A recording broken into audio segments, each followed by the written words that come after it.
마르투스 찬양 감사드립니다. 역시 남자들이 하니까 박력이 있고 좋네요. 오늘 오후 예배에 참석하신 모든 분들을 예수님의 이름으로 환영합니다. 2016년에 방영된 드라마 중에 시그널이라는 드라마가 있었습니다. 거기에 보면 과거에 이재한이라는 경찰이 사용했던 무전기가 현재의 박혜영이라는 사람의 경찰에게 넘어와서는 어느 순간 두 사람이 같은 무전기를 통해서 통신을 하게 됩니다. 그러면서 두 사람이 그동안 풀지 못했던 장기 미제 사건들을 풀어나가는 그러한 드라마였습니다. 근데 그 드라마의 6화쯤에 보면 그런 대사가 나옵니다. 1995년에 이재한 형사가 돈이 있고 백이 있는 용의자가 그만 수사에서 교묘하게 빠져나가 버리자 그 무전기로 이렇게 말을 합니다. 거기도 그럽니까? 그래도 20년이나 지났는데 뭐라도 달라졌겠죠. 돈 있고 백 있는 놈은 아무리 개망나니 짓을 해도 잘 먹고 잘 살아요 라고 그렇게 외칩니다.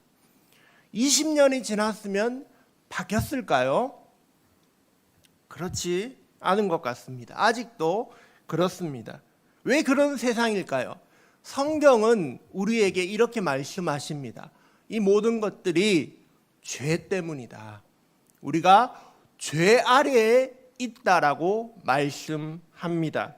오늘 9절 말씀에 우리는 모두 죄 아래에 살아간다고 말씀합니다. 죄 아래 살아가는 사람들은 자신의 의지와는 상관없이 죄의 영향을 받고 살아가는 것입니다. 그래서 죄의 영향으로 죽어갑니다. 하나님의 심판을 받는 것입니다. 로마서 1장 18절부터 3장 20절까지 계속해서 죄에 대한 내용들이 나오고 있습니다. 3주 연속해서 계속 죄에 대해서 말씀을 드렸는데 저도 설교를 하면서 계속 죄 하니까 참 송구한 마음이 들었습니다. 다음번에는 3장 21절에서는 드디어 하나님의 의, 예수님에 대해서 나옵니다. 오늘까지는 죄에 대해서 말씀을 드립니다. 사도 바울의 로마서는 그런 특징이 있습니다. 사람들에게 복음을 전하는데 제일 먼저 시작할 때 우리는 죄인이다 이렇게 말하고 시작하는 것입니다. 우리 오늘날 전도할 때는 어떻게 합니까? 예수님 믿으면 평안합니다. 예수님 믿으면 뭐 병을 고칩니다. 이렇게 좋은 점들을 많이 이야기하잖아요. 근데 사도 바울은 대뜸 우린 죄인입니다. 우린 죽을 겁니다. 우리는 심판 아래 있습니다. 그것만 열심히 막 설명을 하는 겁니다. 근데 그것이 복음의 핵심으로 들어가는 길인 것이죠. 그래서 죄 아래 살아가는 인간의 모습을 오늘도 살펴보려고 합니다. 2장에서는 유대인들의 죄에 대해서 말씀했습니다.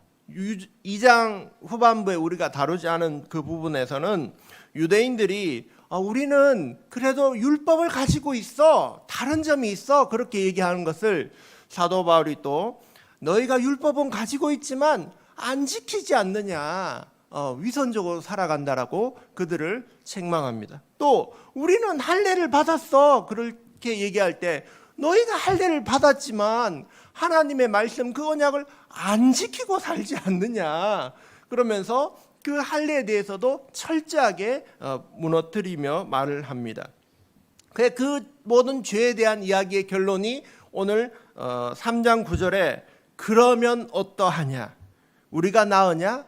결코 아니라 유대인이나 헬라인이나 다 죄 아래 있다라고 하십니다. 여러분, 죄 아래 있다라는 것은 법률 용어입니다. 이 사람이 어느 나라 사람이냐? 죄 아래의 나라의 사람입니다 라는 말과 같습니다. 그래서 우리에게 만약 영적 여건이 있다면 우리의 그 여건의 시작은 죄의 나라 시민, 이렇게 시작한다는 것이죠.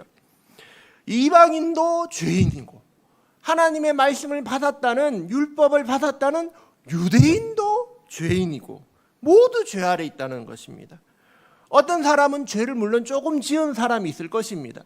또 어떤 사람은 죄를 엄청나게 지은 사람들이 있을 것입니다. 그런데 그 결과가 똑같아요.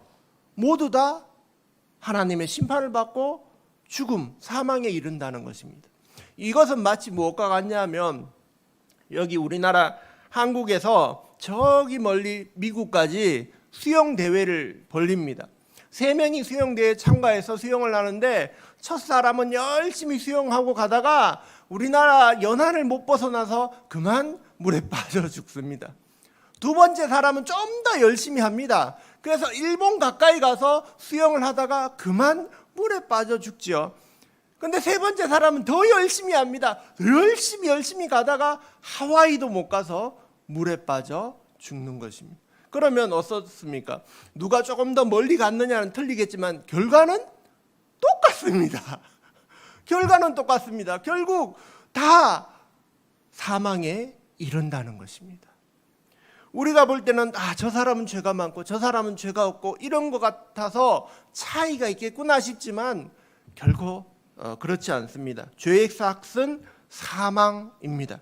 조금 죄를 지어도 더 많이 죄를 지어도 벌이 똑같기 때문입니다.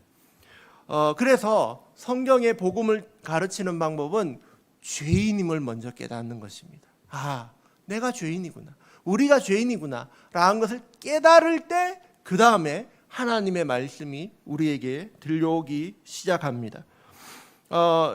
기독교의 기초를 만들었던 교부, 기독교의 아버지라고 불리는 교부라는 어거스틴도 어떻게 했었냐면 회개할 때 하나님이 생각나게 하는데 내가 그 어릴 때 꼬맹이일 때 옆집 배나무 따먹은 거, 훔쳐먹은 것까지 하나님이 기억나게 해서 그것까지 회개했다는 이야기를 고백록에 쓰고 있습니다.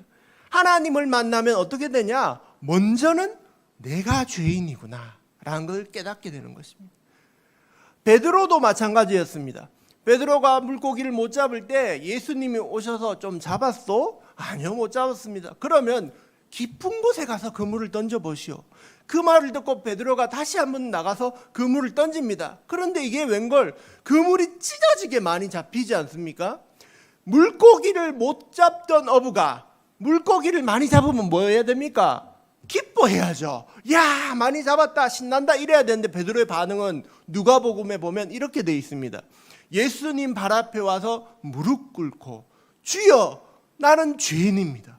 나를 떠나소서.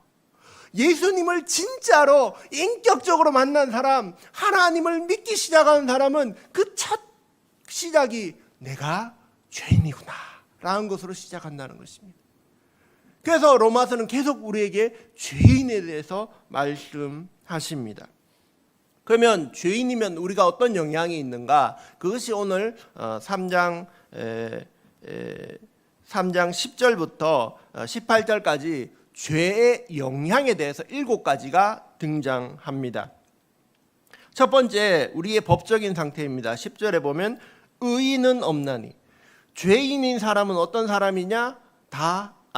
죄의 영향으로 우리는 다 죄인이라고 선고를 받았다는 것입니다. 법적으로. 두 번째, 우리의 마음입니다. 11절에 깨닫는 자도 없고, 우리의 본성이 더럽혀져서 하나님의 진리를 깨달을 수 없습니다. 이해할 수 없습니다. 우리의 마음은 자기중심적이어서 강팍해져서 우리의 이성과 양심이 제 기능을 못하는 것입니다. 세 번째, 우리의 동기입니다. 11절에 하나님을 찾는 자가 없고, 죄인인 우리들은 진짜로 하나님을 찾아서 예배하려고 찾지 않습니다. 하나님 찾는 이유는 우리에게 필요한 걸 구하기 위해서 찾는 거죠. 하나님을 진짜 찾는 것은 하나님께 예배하기 위해서 찾는 것입니다.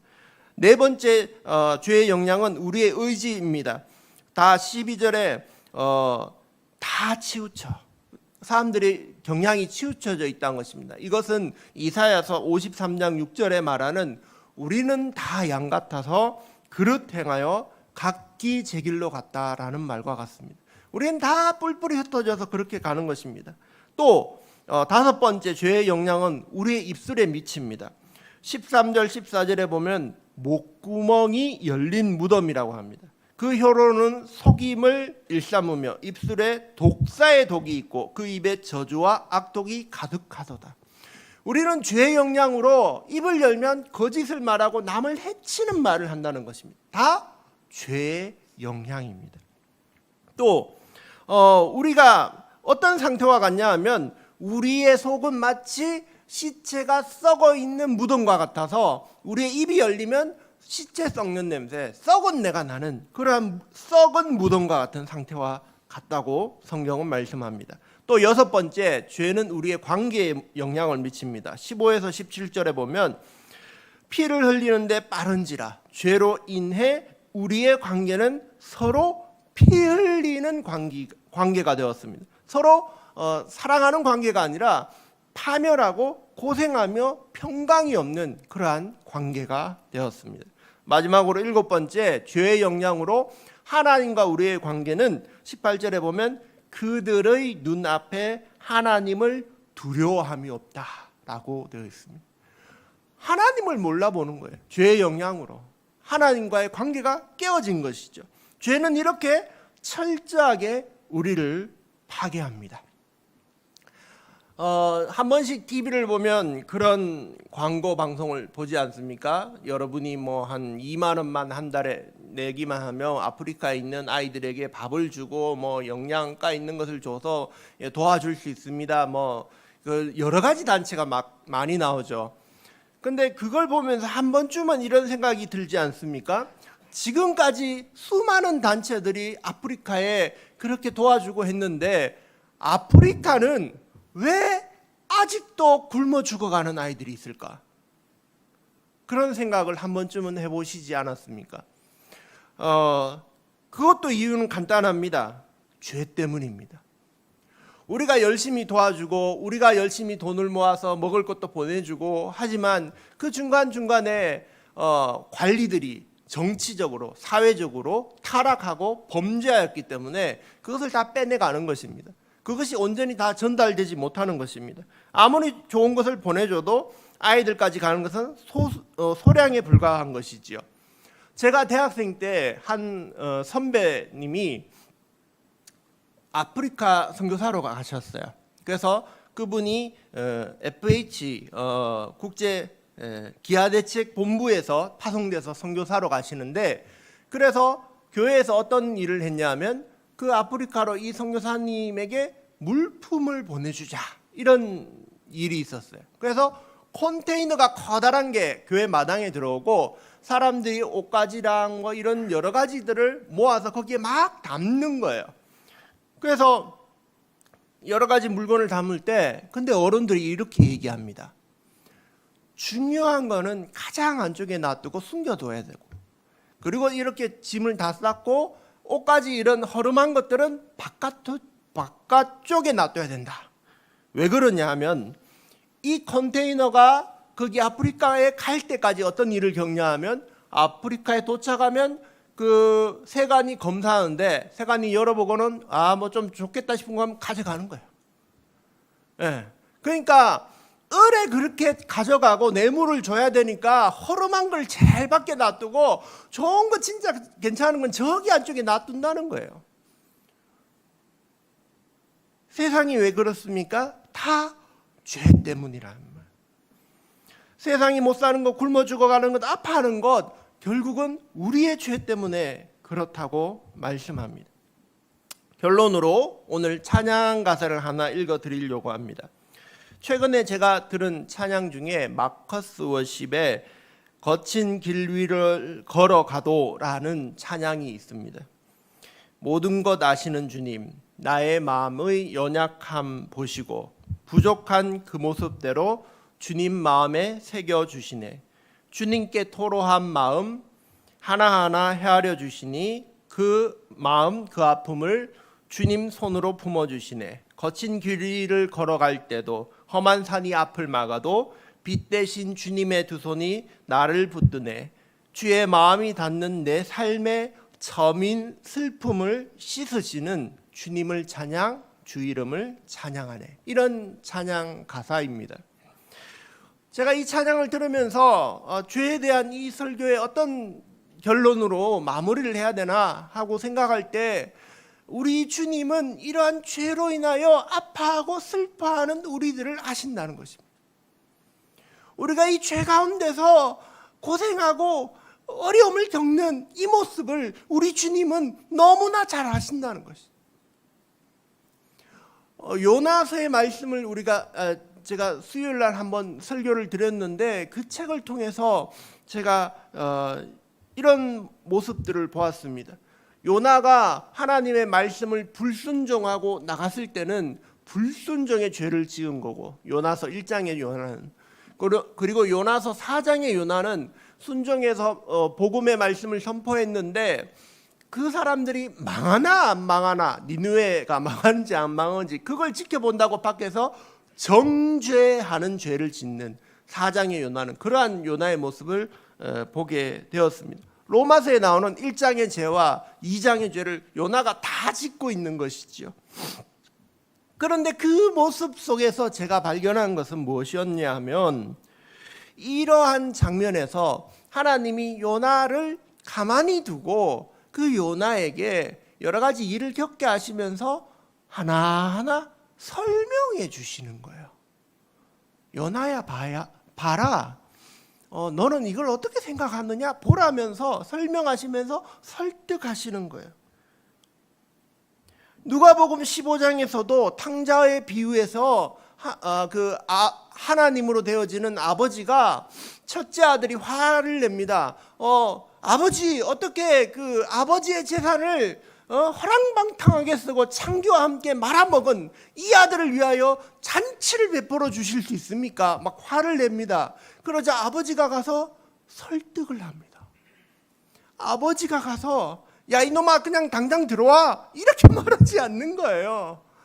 그 아버지가 가서 조근조근 설득하고 그 아들의 마음을 위로하고 되돌리는 거예요.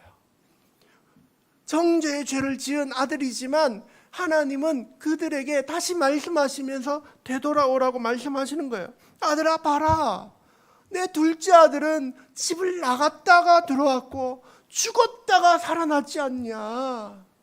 그러니 내가 기뻐하는 것이 마땅하지 않느냐. 요나서에서도 봐라, 내가 이들을 긍휼히 여기는 것이 마땅하지 않냐라고 하나님이 말씀하시는 것입니다. 설명할 필요가 없는 하나님이 우리에게 오셔서 설명해 주시는 것입니다. 설득해 주시는 거예요. 그것이 하나님의 사랑이었습니다. 그것이 하나님의 은혜였습니다. 하나님은 하나님이 필요 없는 사람은 아무도 없습니다.